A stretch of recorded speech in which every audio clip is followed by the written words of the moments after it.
皆さんこんにちは。好奇心 TV です。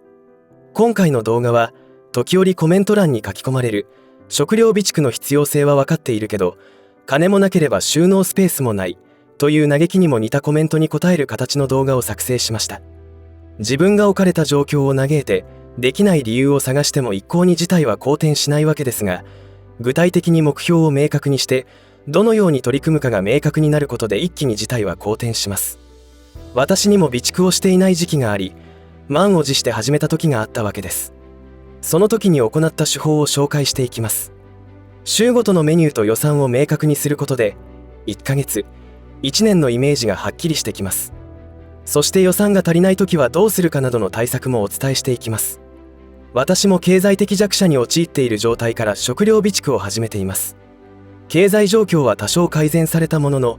今現在も余裕などほぼない状態なのですが、生き延びるための対策に優先順位を置いて生活しています。私が実際に行ってきた方法をご紹介するので、かなり有益な情報になると言えると思います。ぜひ最後までご視聴ください。このチャンネルでは、自分や家族の身を守るためにできることや、日本人がこれ以上騙されることがないようにするための情報を発信しています。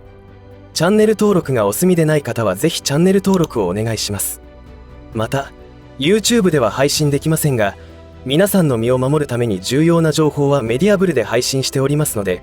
そちらもご覧いただければと思います。さて、今回のテーマは経済的に問題がある方だけでなく、多くの方の参考になると思います。一口に食料備蓄といっても、何を前提とした食料備蓄なのかによって購入するものも予算も全く異なると思います。国が推奨している備蓄もそうですし、主婦の方が発信している YouTube 動画でもそうですが、台風被害を想定した1週間程度の備蓄もあれば、世の中にはプレッパーという言葉があるように核戦争を見据えた対策で地下シェルターを備えたり、銃を備えたりと本格的なものまで幅広くあります。このチャンネルで紹介する食料備蓄は、世界情勢の混乱をある程度意識した設定で行っていこうと思います。ただ今回の対象者は、経済的にも余裕がなく、収納スペースもないという方向けとなりますので、かなりの限定条件を踏まえての情報となります。本題に入る前に重要事項を確認しておきます。それは今私たちが置かれている状況を理解しなければならないということです。これらのことは過去動画で再生リストも作成していますので、そちらもぜひご覧いただきたいのですが、私たちが食料危機に陥る原因はいくつかあります。それは、1、自然災害によるもの。2、金融ショックによるもの。3、シーレーンの支障によるもの。4、戦争に巻き込まれる状況によるもの。5、2024年問題によるもの。などがあります。今の世界情勢がいかに危機的状況にあるかというのは、これらのリスクが全て同時進行していることにあると思います。一旦何かが起きた時には一気に食料危機が訪れます。食料危機について結構認識が甘い方が多いのですが、人間が上に直面した時にどんな行動をするのかを理解しておいた方が良いと思います。人が極度の上に遭遇した時に取る行動は尋常ではありません。もちろん私はそんな経験などありませんが、歴史を振り返った時に史実からそれは伺い知れます。かつて日本においても飢饉というものが発生していましたが、その際には人を食べるということも行われましたし、末期には排泄物まで食べていたそうです。このように生きるか死ぬかという状況下は、文字通り地獄絵図となります。そんな極端なこと起きるわけないとお考えでしょうか。なんと世界を見渡せば現実的に起きています。先の大戦では、日本人もそのような状況に陥っています。もちろん国内では最悪な状況にはなっていないと思いますが、東南アジアに出兵していた兵隊さんなどはそのような状況に遭遇しています。先の大戦での戦死者は民間人と軍人を合わせて約350万人ほどだったと思いますが、その約 20% が餓死しているという事実があります。戦地では先ほど言ったような地獄絵図が起きていたのです。例えばもし今政府がしきりに警告している南海トラフ地震や首都直下型地震が起きた際は、相当な上に直面する人が続出することを覚悟した方がいいです。今までの震災では近隣の自治体が援助することができましたが、広範囲にわたる地震被害が出た場合は、主要道路が広範囲でダメージを受けて使い物にならなくなるわけですが、このことが意味することは、例えば東京には一切食料は入ってこなくなるということです。政府の食料備蓄量はたったの20日分しかありませんので確実に飢えます。そしてさらに重要なこととして、これらのどれが起きても物流システムに問題が発生し、あっという間に物不足が発生してしまうということです。同時に物の値段が高騰します。この部分だけでも経済的弱者こそ今この瞬間から取り組まなければ買いたくても買えないという状態が発生してしまいます。だから動画内で再三言っていることとは、経済弱者こそ早く準備をした方がいいということです。本題に入りますが、これから食料備蓄の計画を立てるにあたって前提条件を確認しておきます。1、一人暮らしである。2、非正規労働者である。3、都会暮らしをしている。4、水や電気、ガスは通常通り使える。5、推奨されるカロリー、栄養バランスは一旦除外する。という設定で話をしていきます。例えば実家暮らしでしたら経済的負担はかなり減ると思いますので、今回のシミュレーション対象から外して考えます。ただ食料備蓄などの対策を全くしていなかった場合は、上記のリスクが発生した時に普通に飢えに苦しむことになります。今回の食料備蓄計画は経済的に余裕がない人を対象としており、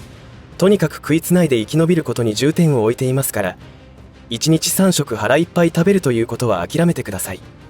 そして栄養学的な観点からするととても褒められるような内容ではありません。政府が推奨する栄養バランス、カロリーを考慮していたら予算がどれだけあっても足りません。あくまでも食いつないで生き延びるというのが大前提で話を進めます。この表が私が実際に使用した計算表となりますが、今回のテーマに合わせて一人暮らしを前提にしています。ご覧の通り、朝食を抜いた1日2食になっています。そして1週間で何を食べるかは左端にリストされており、1食あたりの摂取量は右端の方に記載があります。個人的には毎日味噌汁は欠かせないのでリストには入っていますが、必要なければ除外して考えてください。エネルギー源となる炭水化物はお米とパスタやうどんなどを考えており、おかずとなるものは調理するというより缶詰などを多用しています。このパターンで1週間過ごすことができれば、あとは目指す備蓄期間で必要な量が出てきます。缶詰はお好みのものを準備すればいいと思いますが、私が買い揃えたものの一部を紹介しますと、焼き鳥缶詰、大根と豚肉、おかず缶、サバ、サンマ、イワシ、ホッケなどが一般的ではないでしょうか。価格帯は1個あたり150円から300円ほどとなっており、この価格は上昇傾向にありますので、買いたいものを明確にしておいて早めに買い足していくことが賢明です。次に予算はどのくらいかかるかという話に移りますが、これが1週間分のメニューをもとに1年の備蓄に必要な量とおおよその金額です。お米は最近高くなってきていますから、グラムあたり 0.7 円ほどになっており、年間にすると2万円超えとなっています。でもどうでしょう。1年分の食費は21万円ほどであり、月あたりに換算すると1万7000円ほどです。食料備蓄に対して今の経済状況からすると絶対無理だと結論付けている方の多くは、なんとなく漠然と考えているからではないでしょうか。しかし、この月1万7000円の金額を備蓄に回せないという方の話もしてみたいと思います。この時点で食料備蓄に取り組めると思った方はすぐ行動した方がいいと思います。価格は常に上がっていますから、後に伸ばせば伸ばすほど状況は悪化します。先ほどの前提条件に該当する方の経済状況をざっくり挙げてみます。非正規労働者の平均月収は約20万円程度ではないでしょうか。そうすると手取りは約16万円程度になると考えられます。もちろんこの金額は職種や雇用形態、勤務時間によって大きく変動する可能性がありますので、あくまでも目安です。支出を見ますとご覧のようになり、住居費が約7万6000円。これは都市部での一人暮らしを想定しており、地方では3万円から5万円程度で済むこともあります。食費は約3万5000円で、自炊と外食を組み合わせた場合の平均的な支出です。生活スタイルによって変動します。光熱費は約8000円となり、電気、ガス、水道代を含みます。季節によって変動する可能性があります。通信費は約5000円で、スマートフォンやインターネットの料金です。格安プランを利用することでコスト削減が可能です。交通費は約5000円となり、通勤や日常的な移動にかかる費用です。娯楽、交際費は約1万5000円で、友人との外食や趣味に使う金額です。個人のライフスタイルによって大きく変動する部分ですが、突然の出費のことを考えて貯金が必要でしょう。雑費は約5000円で日用品や予期せぬ出費に備えた予算です。これらを合計すると14万9000円となります。手取り16万円から残る金額は1万1000円となります。どうでしょうか。1ヶ月の収入は人それぞれですし、使っている金額も内容もまちまちだと思いますが、一つの目安になると思います。先ほどの1年分の備蓄量に対して必要な金額を見たときに、なんとかなりそうな気がしてこないでしょうか。人によっては借金払いがあって毎月月末には残金がゼロになるという方もいることでしょう。私などはこのパターンでしたが、それで諦めたら有事の際はかなりの上と向き合うことになってしまいますので、ここは知恵を絞るしかありません。まず鉄板でやらなければならないことは無駄遣いの見直しです。まさかお金がないと言いつつも飲みに歩いていたり、パチンコなどのギャンブルをしているとかしていたら問題外です。それを言うとそこまでして備蓄などしたくないという返答が来そうですが、そう思うならそれで良い話です。そもそも食料備蓄というのは万が一の時に困らないようにするためのものであって、パチンコなどのギャンブルと比較してそちらが大事だと思うならそれで良いと思います。困るのは自分だという意識があるかないかですし、その責任を負うのはあくまでも自分ですから全くの自由です。今回の動画は食料備蓄の必要性を感じつつも、何をどうやって考えて始めたらよいかわからない人に向けて考えるきっかけになってくれたら良いと思って作成しています。まさに自分の子供にはこうやってアドバイスしています。もし切り詰めても備蓄に回せるお金がない場合はどうしたら良いでしょうか。私なら手っ取り早くダブルワークをします。月に2回ほどバイトをやれば備蓄量1年分に必要な予算は稼ぐ目処が立ちます。その上で無駄遣いを見直して予算を作り出せば1年分の備蓄を3ヶ月や半年で実現できる可能性が高くなります。私もそうやって稼いできました。ここで注意してほしいのは、決して楽して短期間で稼げるなどという情報には飛びつかないことです。そんなものを他人に教えるお人よしはいません。お金に困っているものをカモにする罠です。体験することも人生においては重要ですが、経済的弱者はちょっとした過ちが致命傷となって5年とか10年の時間を負債に追われることになりますので、避けて通るべき案件です。今回の考察はあくまでも一つの目安としてください。全く何の叩き台もないまま考えることは難しいし、予算が限られている人ほど戦略を立てて計画を実行していく必要があると思います。最後に収納スペースの問題ですが、都会の一人暮らしでは収納スペースなどほぼないというのは理解できますが、それでも何とかしなければいけません。使っていないものはどんどん断捨離していくことは絶対必要です。そして意外に思うかもしれませんが、今回の1年分の食料備蓄量は意外と容量が少ないことに驚くと思います。食料備蓄のどれだけのスペースが必要か、どんなイメージをしているか分かりませんが、私は意外と少ないと思いました。前の動画でも言いましたが、私は仕事柄車での移動が多いため、外出時に被災することも想定して車の中に1週間分の食料と水を2人分積載しています。車は普通自動車でありワゴンなどの容量が大きい車ではないのですが、それが可能となっています。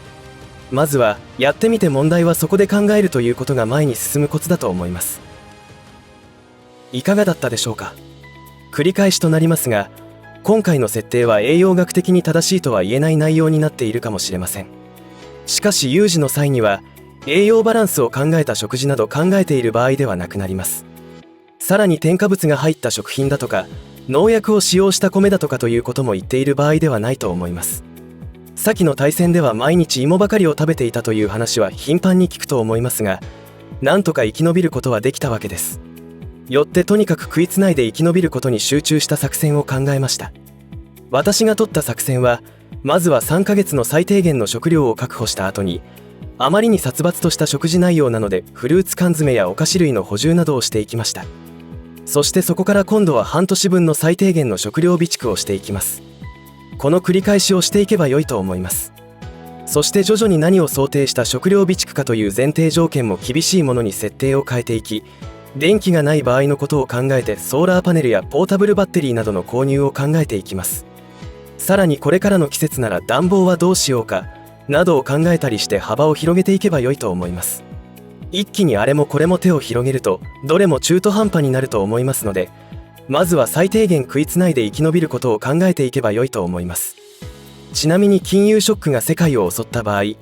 多くの方が失業のリスクと向き合うことになります。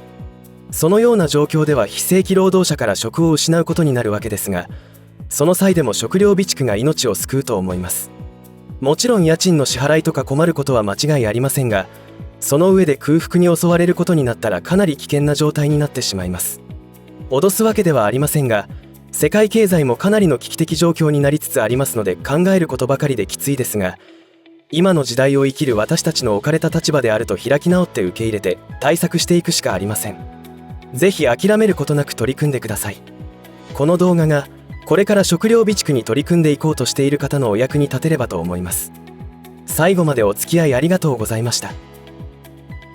以上で今回の話は終わりとしますが、皆さんの応援が次の動画作成の力になりますので、いいねボタン、チャンネル登録、通知設定をオンにしていただけると嬉しいです。また、コメント欄へのご意見、